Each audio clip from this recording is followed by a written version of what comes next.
Hello students, let us start our new session with the new topic magnetization and magnetic intensity.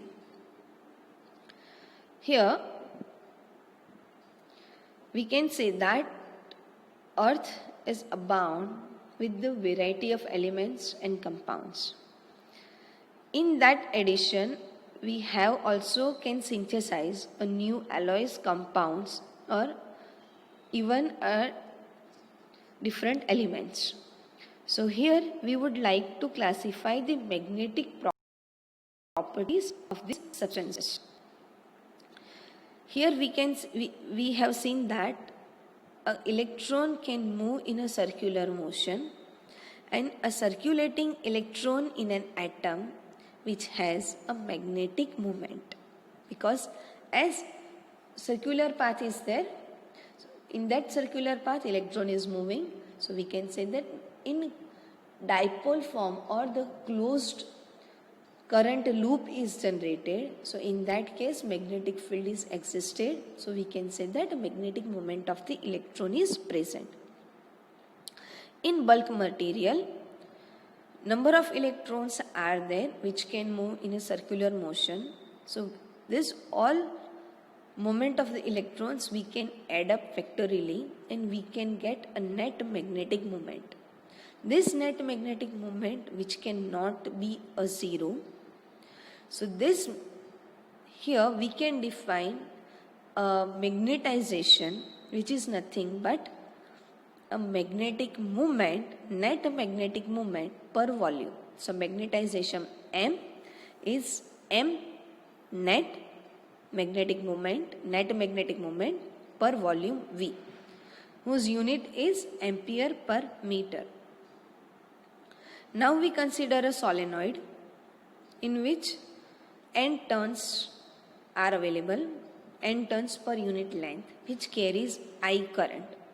So for that magnetic field in the solenoid, inside of the solenoid, that we know B0 is mu 0 n I. So we can say that interior of the solenoid is filled with the material.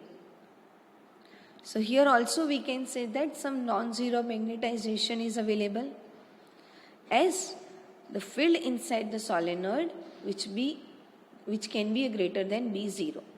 So we can say that my total magnetic field inside of the solenoid, that can be B equals to B0 plus Bm, because now that solenoid is filled with some material instead of the air.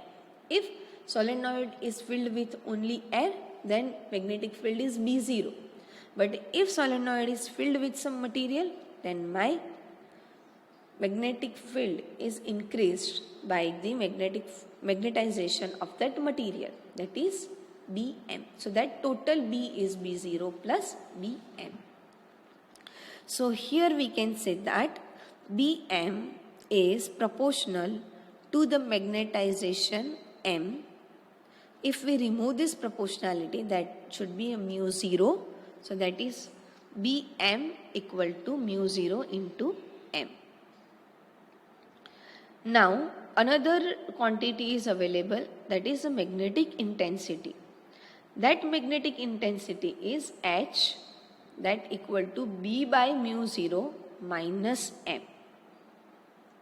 B by mu 0 minus M.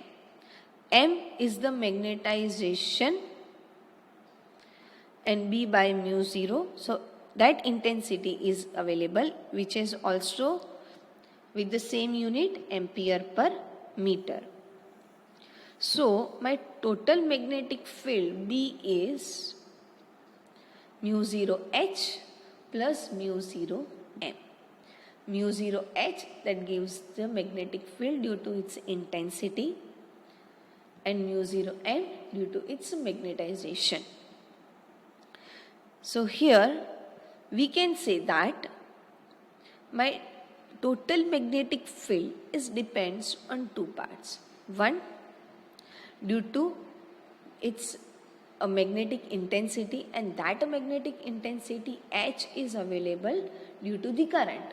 So as the external current we are providing. Based on that current I, magnetic intensity H is produced, which also gives you the magnetic field. And due to the material itself, that magnetization is defined as a capital M. So here my magnetic field is affected for both the factor, due to the external field and due to its material. So here my magnetization is also affected due to the external current. So M is directly proportional to H. While we remove this proportionality, we can define as a zeta. So M equals to zeta H, right? So here zeta, because M and H both have the same unit, ampere per meter. So zeta equal to M by H. So both, that is a unit less, or we can say a dimension less. That zeta is known as a magnetic susceptibility. So it is measure of how a magnetic material respond to the electric field, because current is generated due to the electric field. So while the external electric field is given, current I is produced. Why current I is produced? Magnetic intensity H is generated, and that H is also affected to the material. So my M is also going to vary. So this relation defines how the magnetic property of the material respond to the electric field, which is externally given to generate the current I. So here zeta is a constant value for a material which is defined in the table. Let us just go through the table. In diamagnetic substance, my zeta is available negative, and for the paramagnetic substance, zeta is available with the positive value. So here we can say that while zeta value is small and positive, it's a paramagnetic material. If zeta value is small and negative, it's a diamagnetic material. So here we can say that B equals to mu 0 plus mu 0 H plus mu 0 M. N can be replaced by zeta H. So my resultant value is mu 0 into 1 plus zeta H. 1 plus zeta can be replaced by mu R, which defines the property of the material. So that is mu 0 into mu R into H. My value of magnetic field can be there. So mu 0 into mu R we can give as a mu. We can replace with the mu value. So here it is the analog of dielectric constant in electrostatics. So mu is magnetic permeability of the substance is mu, that is mu 0 into mu R. It has same dimensions and unit as a mu 0. So the three quantities are there, zeta, mu R and mu, which are interrelated, and only one of them can be independent. So if one is given, other two quantities we can determine. So this is how the magnetization of the material is available based on the external electric field. Current I is generated and the material is affected, and based on a material itself, its own magnetic field effect, which table is we have already referred. Let us go through the example of it.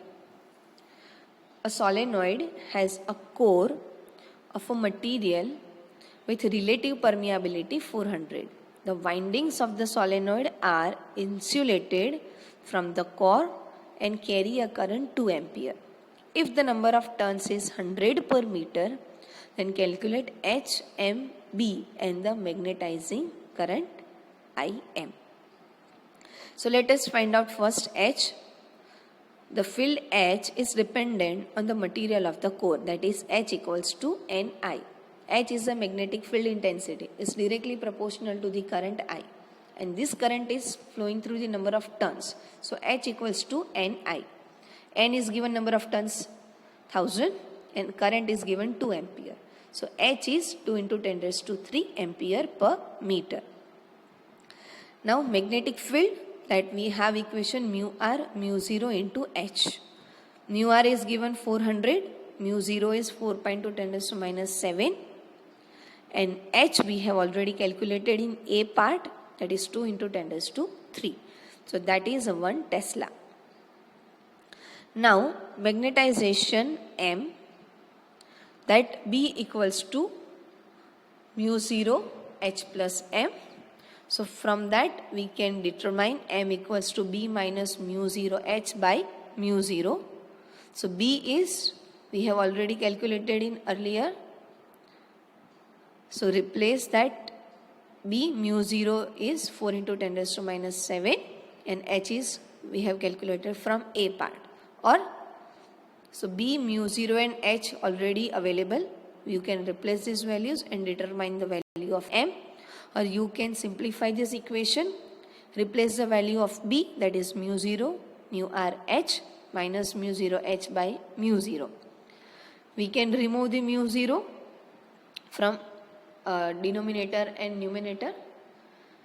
So my resultant value is mu r minus 1 into H. Mu r is 400, H we have calculated from part A. So my value is 8 into 10 raised to 5 ampere per meter.